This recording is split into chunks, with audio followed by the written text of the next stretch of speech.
Chapter 1641. Even if she did not believe it, she would go to check it out on the black market. As long as Daisy came to the black market, Lisa would use the same method and make Daisy experience the same thing she did to Juliana. Sometimes, words were a better weapon than a sword to destroy a person. Freya herself knew how powerful words were. Unfortunately, it was not Daisy who had fallen into her trap, but Juliana. She had stepped into the trap herself, and if she still couldn't see through Lisa's true nature after this incident, then no one could help her anymore. In the end, the college authority deleted the video because it had brought too much trouble to the college. However, everyone already knew about it. On top of that, Lisa was the Nole's adopted daughter, so everyone showed excessive interest in talking about the matter. Lisa did not know anything about it. She tried to kill herself by cutting her wrist and lured Tristan to the hospital. After the doctor told Tristan about her condition, he went inside the ward and frowned when he saw her pale countenance. What happened? Lisa's eyes turned red around the rims. As if she had been badly treated, she said, "Godfather, I'm sorry for troubling you, but I don't have the courage to continue living anymore." Standing at the side of the bed, Tristan asked, "What happened? Didn't Nolan already arrange a place for you to live at?" "No, he didn't. He sent me to the black market. He was going to sell me off. It took me a lot of effort to run away from there." Seeing the dumbfounded expression on Tristan's face, she carefully lifted her sleeves and showed him those fresh bruises on her arms. "I was beaten and scolded every day. I don't have any family or friends in Yaramore, and no one can save me. I know Nolan hates me, but I didn't expect that he wouldn't let me go even though I've already left the Noles." She stretched her arm forward and pleaded, "Godfather, you've got to help me. If not, I'll die." Tristan did not say anything as he listened to her sobs. After a short while, he parted his lips open and asked, "Lisa, there's one thing I want to ask you." There was a tinge of grimness in his voice that Lisa had never heard before, and she did not have a good feeling about it. "Are you the one behind the car accident 4 years ago?" Tristan asked straightforwardly. Lisa looked at Tristan and replied incredulously, "Godfather. Are you suspecting me? Just answer my question. There's no way I would do something like that." Lisa cried, "Godfather, you've got to believe me. It wasn't me. I was only 14 back then." It went without saying that no one would believe a 14-year-old girl would be capable of such an evil plan. Tristan looked at her silently. Whether or not Lisa was behind the car accident, she was his adopted daughter right now. If something were to happen to her, it would affect the Nole's reputation greatly. He said sternly, "Stay here and rest for the time being. I'll ask Nolan about the thing you said earlier." Just when he was about to turn around, Lisa said, "Don't worry, Godfather. I won't call the police, and I won't destroy the Nole's reputation." Tristan stopped in his tracks. He glanced at her meaningfully before leaving. Lisa took a deep breath, and a vicious expression appeared on her face. She was going to get back at Nolan for what he had done to her, and there was no way she would leave the Noles. It was Nolan who had brought her to the black market. If the Noles really wanted to cut ties with her, she would tell everyone about it and bring the Noles down with her. She did not believe that Nolan would be willing to put the Noles' reputation at stake. Nolan brought Daisy to have a meal at a restaurant and ordered Daisy's favorite lobster meal for her. Resting her chin on her palm, Daisy looked at him and asked, "Aren't we going to visit Anna? Why did you bring me to a restaurant instead?" Chapter 1642. There's no need to rush things. He closed the menu and handed it to the waiter. "We can go after we finish our meal." Daisy hesitated for a moment and asked, "Didn't you arrange a place for Lisa to stay?" "Then why would she?" Nolan pushed a glass of juice to her and chimed in. "Do you really think I'd do that for her?" Daisy was stumped. Nolan then replied, "That was just an excuse so that she would leave the Noles willingly." Daisy had no idea why, but she heaved a sigh of relief when she heard that Nolan had not arranged a place for Lisa. She would not feel comfortable if Nolan did everything Lisa demanded and treated her too nicely. After all, she did not like Lisa, and she did not want Nolan to be so nice to Lisa. Suddenly, she thought of something and asked, "Hold on a second. Are you the one who sent her to the black market?" Nolan froze and lifted his head to look into her clear eyes. "Do you wish I was the one who did it?" Daisy lowered her head and said, "Although I hate Lisa, I don't want anyone to hurt her as well." "What if she hurts you?" She was stumped, but did not say anything in return. Nolan smiled and continued. "Did you know that she put drugs into your wine last time? Although you didn't drink the wine in the end, and her plan fell through, she indeed intended to harm you." "What?" Daisy was stunned. "Lisa put drugs into the wine that day." Nolan stretched his hand forward and pinched her cheek. "But don't worry. With me by your side, she won't be able to hurt you." He was willing to, by crook or by hook, do everything in order to protect her. Suddenly, he received a text message from Tristan. "I'm going to call Uncle Tristan. You stay here and wait for me." Nolan picked up his phone and exited the restaurant. Daisy looked at his figure and fell into thought. Actually, she knew that Nolan had something to do with Lisa ending up in the black market even though he did not say anything. Nolan stood in the corridor and answered the call. After Tristan told him something, he frowned. She tried to kill herself? Well, it seems like she really has a lot of tricks up her sleeve. "Nolan, did you really send her to the black market?" asked Tristan. Nolan replied flatly, "Yeah." "Nolan, how could you do that? Are you not worried that she will tell the whole world about it?" Tristan trusted the things that Nolan said more than the things that Lisa told him. It was only now that he realized Lisa was not as simple as she seemed to be. He did not believe her entirely when she said she had nothing to do with the car accident. It was just that he did not have enough evidence to expose her. Judging from the fact that she knew how to take advantage of the Nole's reputation and the things Nolan had done to her to threaten him, she was like a time bomb that would explode at any moment. He knew he shouldn't underestimate her. Once Lisa told the police that it was Nolan who had brought her to the black market, they would come straight for Nolan. After all, this was illegal, and the Noles would be affected because of the thing that Nolan did. "Nolan, I'll find a way to keep her at bay. As for you, Uncle." Nolan interrupted Tristan, "You don't have to worry about anything. Since I can do it, I have the confidence to make her swallow." He bit her pill in silence. Tristan was stunned. "Are you sure about it? I've already found out who's behind her. I assure you that it won't be long before she disappears from our life." Tristan let out a sigh of relief upon hearing that. "Well, it's best if you know what you're doing. However, things might not look good for the Noles if other people learn about her suicide attempt." Nolan chuckled and said, "What if she has no relation to the Noles?"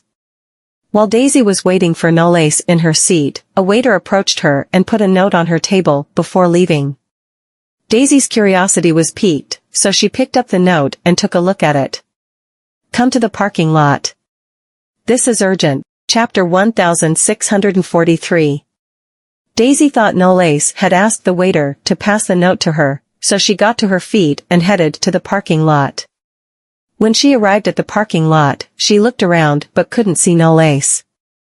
Just as she pulled her phone out to call Nolan, someone snuck up to her from her back and covered her nose with a handkerchief. He then dragged her into the car.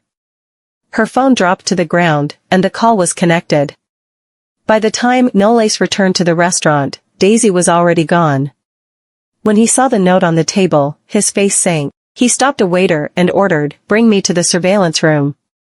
Hurry." A car was traveling fast on the road. Nolan had found the information about the owner of the car through the car plate. It was Lara's driver. He made a call to Edison and barked out his order coldly, "Get me Ken." When Daisy cracked her eyes open, she found that her hands were tied. Before she could realize what had happened, someone pushed the door open and walked inside. The woman who followed the group of men into the room was none other than Lara. She was stunned. "Miss Reese?" Lara pulled a chair and sat in front of her. "Girl, I've warned you before, but unfortunately, you refused to listen. Daisy tried to free herself, but to no avail. What do you want from me? Lara grabbed her chin and looked at her innocent face. I heard that you're Nola's girlfriend, right? But too bad, even if you're his girlfriend, things won't end well for you if you've offended me.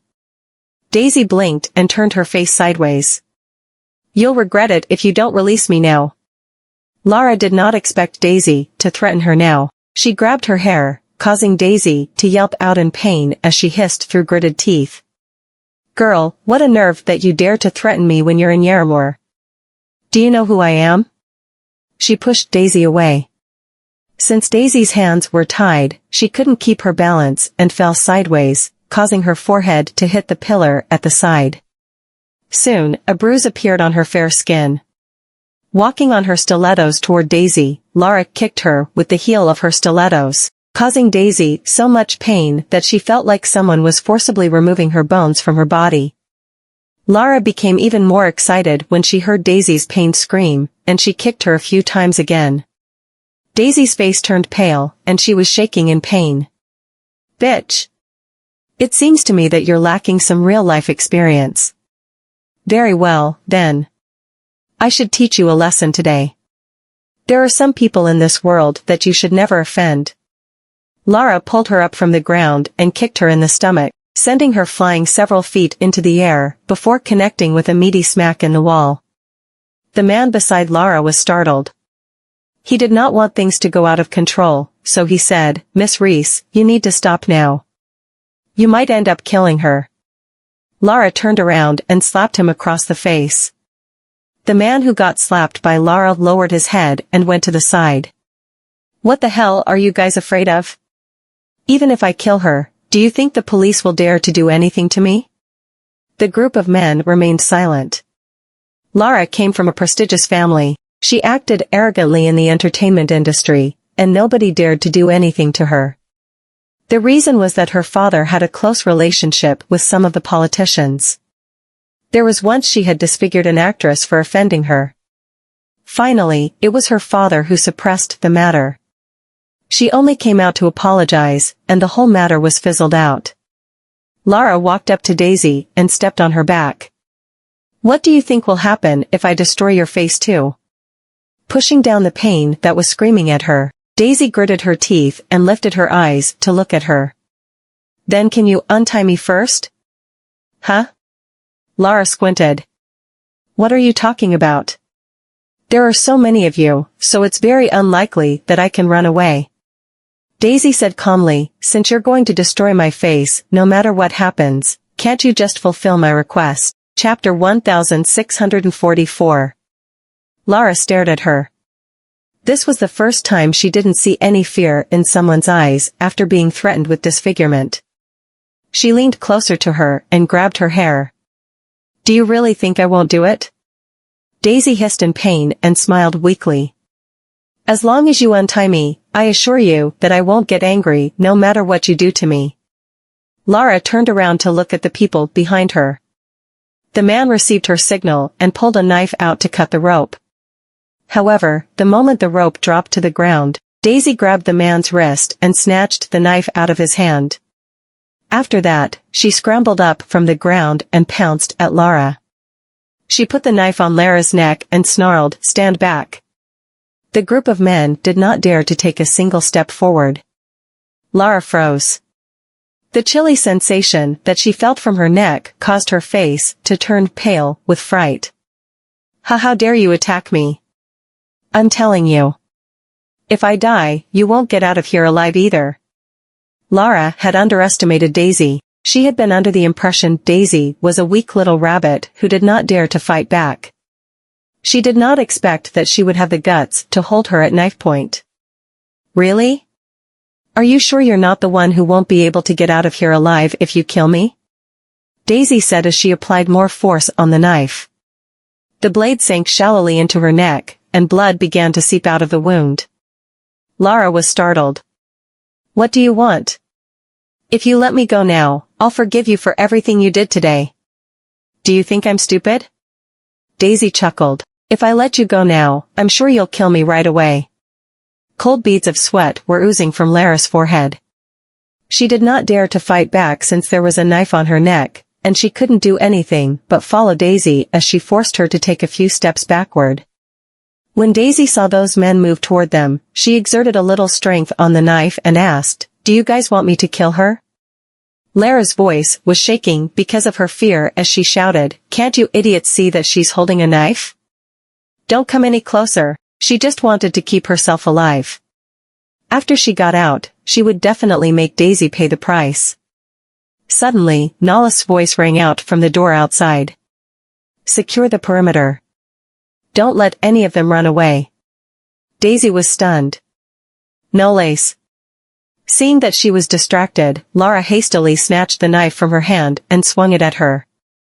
Even though Daisy took a few steps back, the tip of the knife still cut through the corner of her eyes. At that moment, Noles broke in and delivered a kick at Lara, sending her ramming toward the wall and falling to the ground. Noles grabbed Daisy into his arms. His finger was trembling as he tried to wipe the blood that seeped out from the wound at the corner of her eyes. "Daisy." He turned his head around to look at Lara, his gaze cold and filled with rage. "How dare you hurt her?" He took a step forward and kicked her so hard that Lara's body slumped and fell hard to the ground. "Stop it." Ken came forward and stopped Noles. "I promise I'll give you guys a reasonable explanation." "A reasonable explanation?" As if he couldn't contain himself anymore, Noles grabbed him by the collar of his shirt, and his eyes turned bloodshot. "Ken, if anything happens to Daisy, do you think you guys can bear the consequences?" "Young Mr. Knowles." Lara scrambled up from the ground and said through gritted teeth, "How dare you go against the Reeses, because of this girl? My father will hear about the things you did to me today." Ken's face sank as he growled, "Lara. He beat me, and you're standing on their side?" Even though Lara was in a mess right now, she refused to lower her head and let out a gruesome grin. "They can't bear the consequences if my father decides to punish them." Nole scooped Daisy up from the ground and looked at Lara coldly. He let out a smirk and said, "Really? Then go back and tell your father.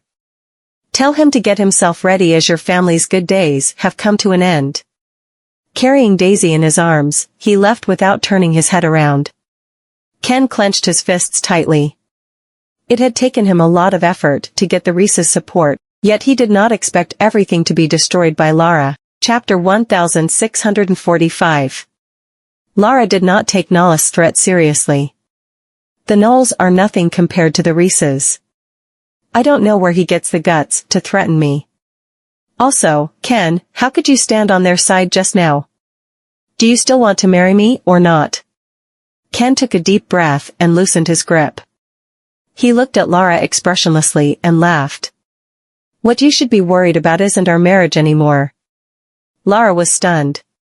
Meanwhile, inside the car, Daisy nestled in Nolan's arms, her body was shaking and screaming in pain. Noles tightened his arms and caressed the wound at the corner of her eyes.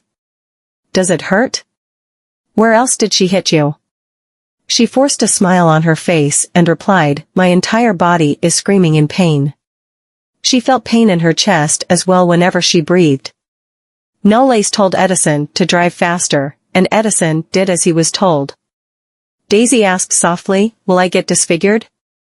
"Nope," Noles replied as he landed a deep kiss on her forehead.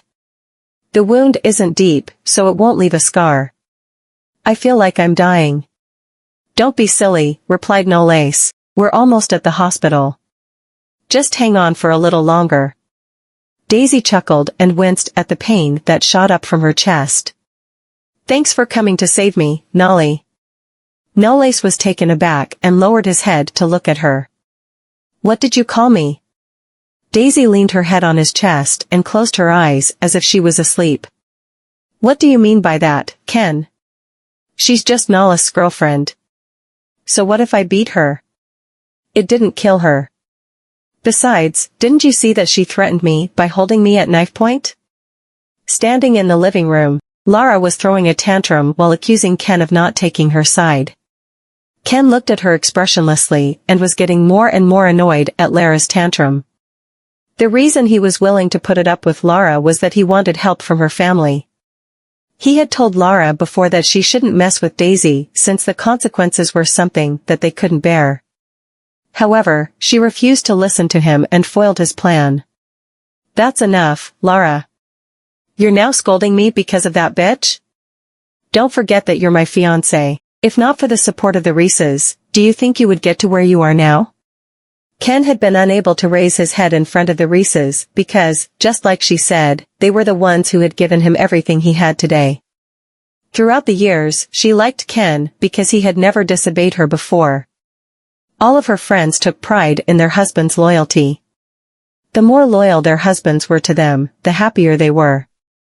In the past, Ken was able to tolerate whatever she did, and now he couldn't take it anymore. Slowly, Ken rose to his feet and said, "Lara Reese, do you still not realize the gravity of the situation?"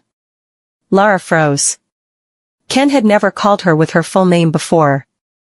Just as the thought surfaced in her head, she raised her hand and gave Ken a slap across his face, causing his head to turn sideways as a red welt appeared on his cheek. The servants in the living room were dumbfounded.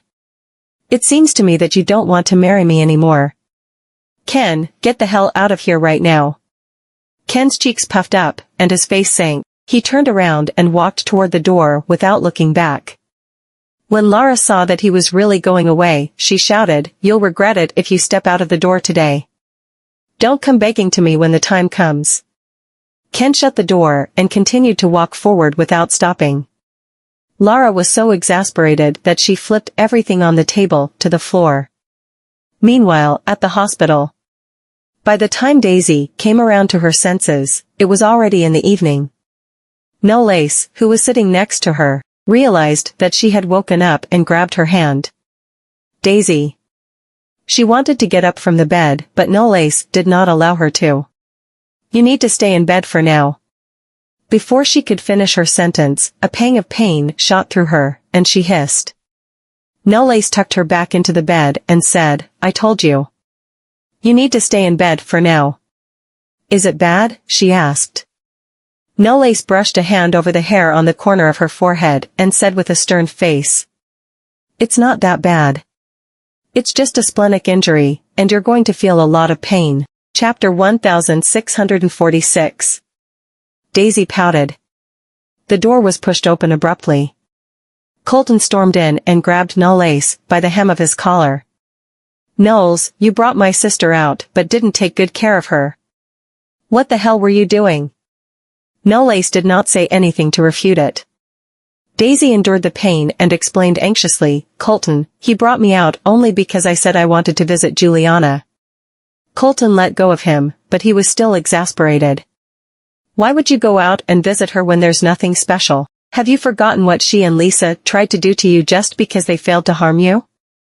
Daisy Vanderbilt, can you please be more mindful about things like this?"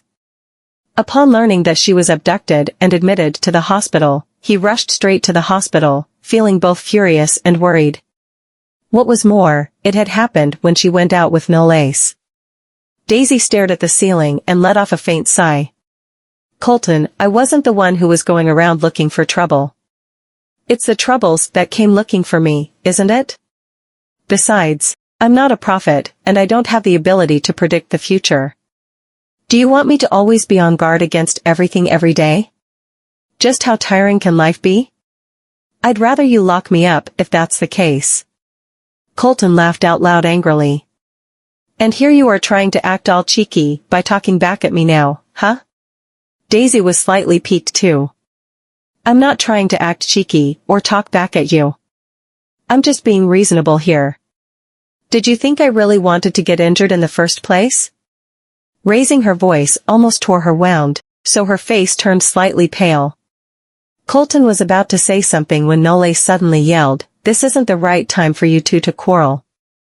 Knowles, you're in no position to speak here." Nolan glared directly at him with an indifferent expression. "You're the one who's not in the position to say anything here."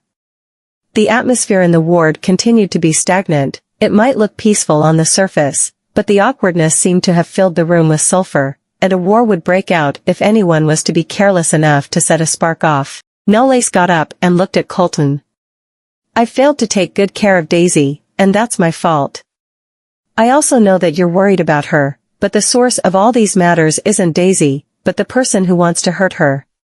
So if we don't get rid of the source for good, what happened today will only be the beginning of a series of disasters. Daisy has been extremely wary of Lisa all this while, but Lara came out of nowhere and took advantage of the opportunity and situation, which makes her really difficult to guard against. However, whether it was Lara or anyone else, Daisy is no prophet or god. She can't guarantee that she'll be able to fend everything off, can she? Colton remained silent for a moment and then asked in a deep voice, whose doing is this? The daughter of the Reeses. Nolan and Maisie learned about Daisy's accident and immediately rushed to Yarramore. Over the past several days, the Reeses seemed to have been impeached. Not only did their overseas business suffer heavy losses, but politicians who had close ties to the Reeses also distanced themselves deliberately for fear of getting involved. Jonah asked his men to investigate the situation and returned home from the company with a gloomy expression. Lara had been holding back her grievances for a few days and had nowhere to vent, so she chose to complain about everything to her father. Father, Ken is postponing our marriage only because of some cheap girl, you must help me. As soon as she said that, her father did not even say a word but slapped her so harshly that she fell to the ground. The butler stepped forward to stop him. Sir. Lara covered her cheek and froze in place. Father. Did you just slap me? Father has never beaten me throughout my whole life, but he just hit me because of Ken? Not only did Jonah not feel distressed, but he also pointed at her and rebuked her furiously, you useless piece of crap. Why didn't you tell me the identity of that young girl? She was dumbfounded for a moment but seemed to have realized the seriousness of the matter from her father's glare. Her identity? She's just Nala's girlfriend, isn't she? Jonah was so exasperated at her that he slapped her again. You idiot. Do you think she is coming at you only because she's backed by the Noles? She's related to the legendary Nolan Goldman of Zlokova by blood, you brainless shit. She's the Goldman's precious daughter. And do you know the relationship between Nolan Goldman and Mr. Yorick Hathaway? My business and career are both severely hurt now because of you. Chapter 1647. It's no wonder that business hasn't been going as smoothly as before recently, as if there's an invisible resistance that's holding the Reeses back. Even my old friends in the political circle, whom I can get in touch with during normal times, have been avoiding me deliberately. If it wasn't for the investigation, I probably wouldn't even know what's been going on nowadays. If I had only offended one family, I might still be able to withstand it. But the main thing is that I've offended 3 in one go. The pressure from all 3 parties isn't something the Reeses can bear. I've offended the Hathaway. That's why all the politicians who were once close to me are thinking twice before they approach me. No one would have the guts to go against the Hathaway. After all, the Hathaway totally has the ability and financial power to rival the entire Yarramore. Even if I were to take a step back from the political field and retreat into the business circle, I would still have to face the suppression of the Noles in the future. All these come to show that my actions have just demolished all my future possibilities. As for the Goldman, they make the situation even more complicated. Not only do they have political connections in Staslo, but also the forces of the metropolis in Norwich. These have completely cut off all possibilities for me to bring my business abroad. Lara choked on her tears and snot. I didn't know. At this moment, the secretary hurried into the room.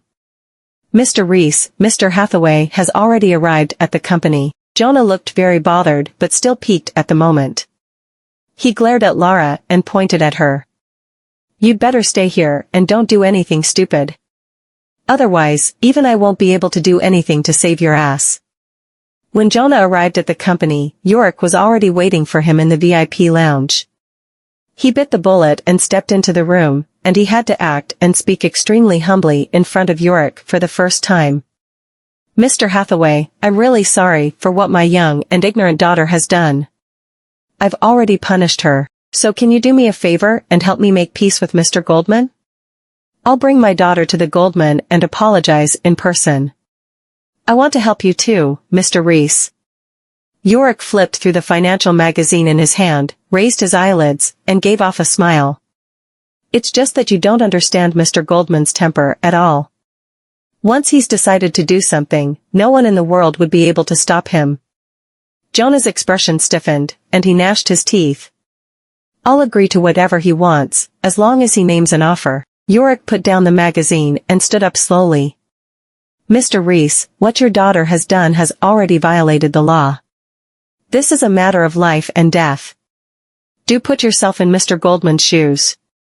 Imagine if something were to happen to your daughter, would you forgive the other party? Jonah choked on his own words. On the other hand, the impeachment that happened to the Reeses finally made the news. Lara had actually kidnapped the girl who endorsed the perfume because she got her endorsement advertisement contract snatched from her. The girl's identity was revealed at that moment. She was the daughter of the Goldman, and now, Lara had completely been turned into public enemy number one on the internet. Lara's reputation was already not very positive. It was just that no one dared to do anything with her because of her noble status. This time, all of Lara's endorsement advertisements were banned by all media, and she lost countless fans overnight. Even her fans in Zlokova quit her fan club, unsubscribed, and unfollowed all her social media accounts. It was said that when an ox fell to its knees, the knives multiplied. All the celebrities in the entertainment industry who had fallen out with Lara before this had also come forward to expose the evil deeds that she had done in the past. Lara was turned into a person of hatred over the past few days, and many reporters surrounded the Reese manor, so she did not even dare to leave the house. Daisy had been admitted to the hospital for the past few days, and Maisie had been with her throughout the whole period. Maisie was sitting in the chair cutting apples for Daisy while listening to the news on TV. She then reached out and delivered a sliced apple to Daisy's mouth. Daisy bit the apple. Mom, is Dad very angry? Even I'm angry. Maisie lifted her eyelids and looked at her. Something so grave actually happened, and you almost died. Daisy lowered her head. I'm sorry that I made you worry. You're lucky that Nole rescued you in time. Maisie reached out and tucked Daisy's long hair behind her ear. I was told that you two are dating each other. Is that true? Daisy choked on the apple and avoided Maisie's gaze, looking guilty. Mom, why are you asking me this? Chapter 1648. Maisie chuckled. Why can't I ask about this? I'm your mother. Daisy pouted and did not respond to her. You've grown up and should have your own thoughts about everything, so I can't control everything that you do or think. You have Colton and Nole here to protect you, so your father and can truly be at ease while we're not by your side. After saying that, Maisie paused for a few seconds. However, don't you ever let such an incident happen again? Otherwise, the self-defense lessons that Sadai has given you would have been in vain. Daisy lifted her head. Mom, aren't you against it? What should I be against? Maisie asked knowingly with a smirk. Daisy buried her head in the pillow, and her cheeks flushed as if she was slightly drunk. Aren't you against the fact that I'm dating Nole? If you do have a thing for him too, would me objecting to your decision do your relationship any good?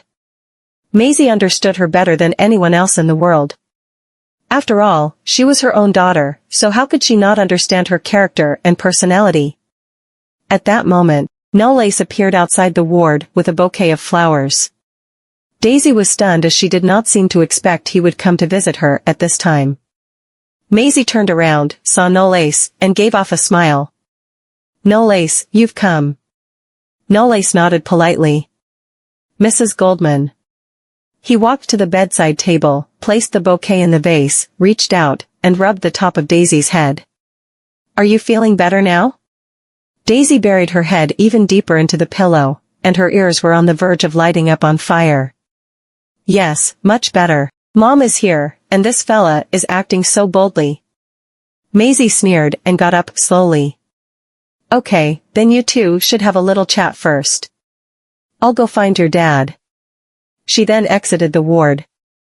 Nolan just happened to be walking toward the ward, and before he could speak, Maisie pressed her index finger against his lips and shushed him. He squinted slightly and looked into the ward through the glass on the door. Nolan was sitting on the edge of the bed, and Daisy suddenly threw herself into his arms. He was slightly startled and looked down at her. "What's wrong?" "My mom doesn't object to our relationship." Originally, she did not dare to admit it because she knew that her father did not like Nolan very much, so she was afraid that her mother would be against them being together too. Nolan saw that she was happy because of this, so he stroked her hair with a wide grin. "I already knew that."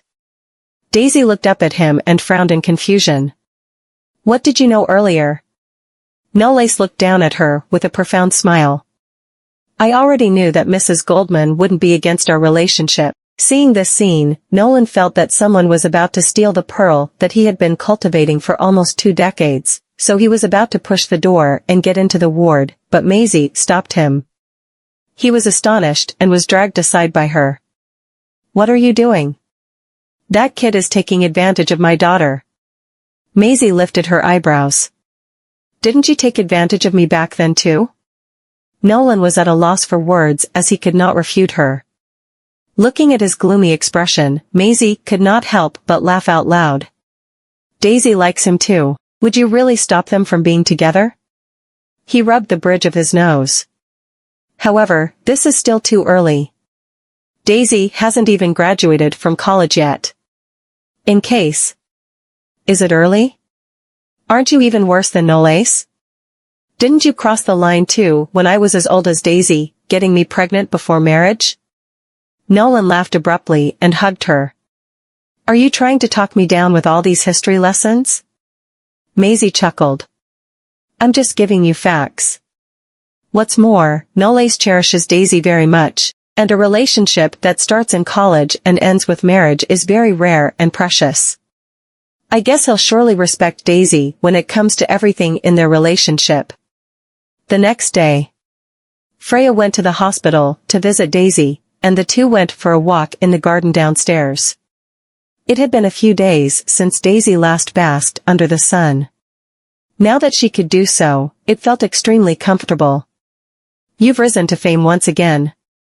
Lara has offended you and has been completely suppressed by all parties. The Reeses are asking all the connections that they know for help, but no one dares to lend a helping hand." Daisy stretched and gave off a chuckle. "That's pretty miserable." Chapter 1649. By the way, Juliana has returned to college. Daisy froze for a split second and turned around to look at her.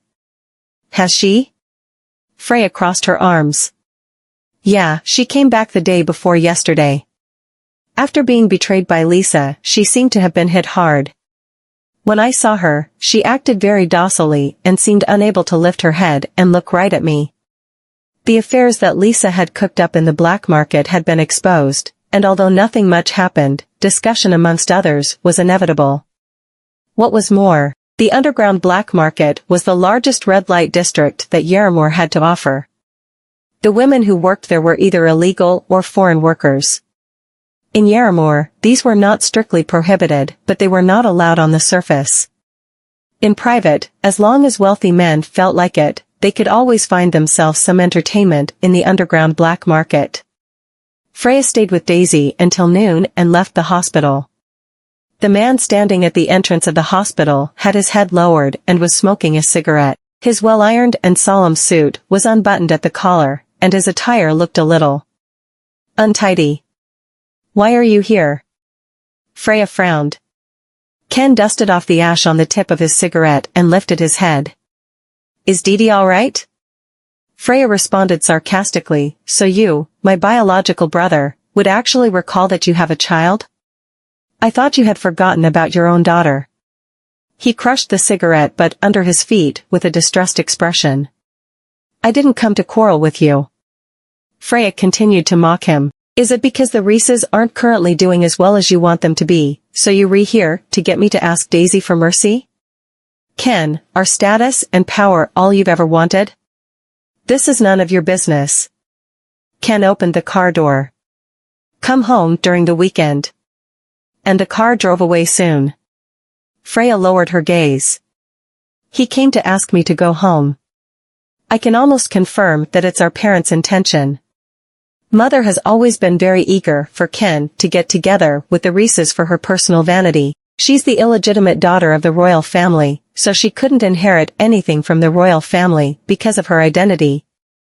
So whatever that she couldn't obtain before this, she redirected all her expectations onto Ken. However, now that the Reeses are losing their power and influence, Mother's plans and expectations have yet again failed, so I'm afraid that she's still not reconciled with this fact. Colton came to pick Daisy up from the hospital on the day when she was discharged. He had been in a bad mood the other day and kept on blaming Daisy for something that she did not do. Thus, he brought her a gift on the day of discharge as an act of apology. The gift box was quite large. It stood at about 3 feet 9 inches, and the packaging looked exquisite. Daisy was not angry with Colton, so she accepted it and tried to pick it up, but it was quite heavy. "Colton, what kind of gift is this?" Colton cleared his throat and turned his face away. "Just open it yourself." Daisy untied the straps of the gift box and immediately opened it, and when she saw the doll lying inside, she could not help but be stunned. Most of the doll's body was made of ceramics, which looked beautiful, and it was also a fully automatic doll. When moving, it would grab a flute in one hand and whistle, while the other hand would hold a chirping bird. She was surprised because this doll was a unique creation, and the person who had designed and created it named it the Bird Tamer. It was priced at $6.25 million, and it was the only one in the world. Daisy glanced at him. "Colton, are you spending Dad's money again? What are you thinking? Do I look like someone who would spend Dad's money? Then where did you get so much money?" Daisy stared at him. "It's $6.25 million. That's not an amount of money that he should own. It's believable if Dad was the one who bought this gift, but Colton's monthly allowance is about the same as mine, and I have only $3 million in my bank account now. So, if Colton didn't ask Dad for money to buy me such an expensive gift, how can I not ask him more about it?" Colton crossed his arms and snorted. "I bought this for you with all the money I have in my bank account, so I'm a poor kid right now." Chapter 1650. Daisy was shocked. "How did you manage to save up so much money?" Colton leaned languidly against the car window. "Don't worry. It's extra pocket money that I earned by myself. I didn't steal or rob anyone." The car arrived at the West District of Hilton Villas, which was only one subway station away from the Victoria College. It was a very convenient place to live. Daisy walked out of the car with the gift box, looked around, and wondered. "What are we doing here?" Colton took the gift box from her. "Dad said that it's not very convenient and safe for you to live on campus. Thus, you'll be living here until you graduate. Shouldn't it be even more inconvenient to live outside?" She caught up to him. "Are you worried that I—" Before she could even finish her sentence, a group of bodyguards came out of the villa, stood in the yard in a row, and nodded respectfully. "Young Master Goldman, young Lady Goldman." Daisy was astounded for a few seconds. "Does it need to be this exaggerated? Do I have to bring bodyguards along when I go to college in the future?" She followed Colton into the villa. The villa was a duplex building with a retro and elegant Nordic style, and it had excellent lighting. There was an independent balcony, a private garden, a piano, and a dance room. It could be seen that her father had carefully selected this place. Colton put the gift box on the couch. "The housekeeper will come over in the afternoon. If you need anything, just let her know." "Colton, tell me the truth." Daisy turned around and stared at him. "There must be a reason for Dad to make such arrangements, right?" Colton did not answer her. "Of course, there are reasons. Other than preventing that shit sack from the Noles from having more contact with her, it's also about her roommate, Freya Pruitt. I've looked into Freya's background, and she's somehow related to the Noles. Nola's mother is the princess of the royal family, while Freya's mother is the illegitimate daughter of the same family. They're half-sisters, but the strange thing is that the two families don't keep in touch frequently. The relationship between the families can only be considered ordinary. And her elder brother, Ken Pruitt, was the prospective son-in-law of the Reeses. He's been helping the Reeses a lot. And the point is that this person has a lot of associations in Yarramoor's social circle, from the upper-class circle to the mafia. He has all kinds of connections throughout the country. Given Ken's social status, it can be said that he's mingling with someone above himself when he tries to marry the daughter of the Reeses. But judging from how much Jonah values him, he's definitely an ambitious person. Colton could not confirm that Freya had approached Daisy only because of Nolan's arrangements and had no other purposes of her own. Of course, he would not say these to Daisy. Isn't it better that you don't have to live with someone else in such a congested dormitory and that you have your own private space? How is the dormitory congested? I only live with Freya, and we have our own rooms and, therefore, private space. Colton stretched out his hand and flicked her forehead. Don't trust anyone so casually. The only person that you can trust in this world is yourself. He left after saying that. Daisy froze in place as loads of information flashed across her mind. Freya returned home and hesitated for a moment outside the gate before entering the house. As she had guessed, her mother looked upset because of the issues that the Reeses were facing at the moment. Ken sat in the corner of the living room, drinking tea. He had only lifted his gaze for a split second but did not utter a thing. Sandy had the appearance of a mixed-race woman. However, apart from her hair and eye color, she did not resemble Nolan's mother too much. Nolan's mother looked more magnanimous, kind, and easygoing, while Sandy's facial features looked very stern, which made her look rather difficult to get along with. She picked up her cup of tea. I heard that you and the daughter of the Goldman are friends? Who told you that? She looked calm and took a glance at Ken, who was sitting on the other side of the living room. Did Ken tell you that? It seems that my brother can't even wait for me to come back home and admit it myself. Sandy slammed the teacup against the tabletop and lifted her head unhurriedly. Faye, what do you mean by that?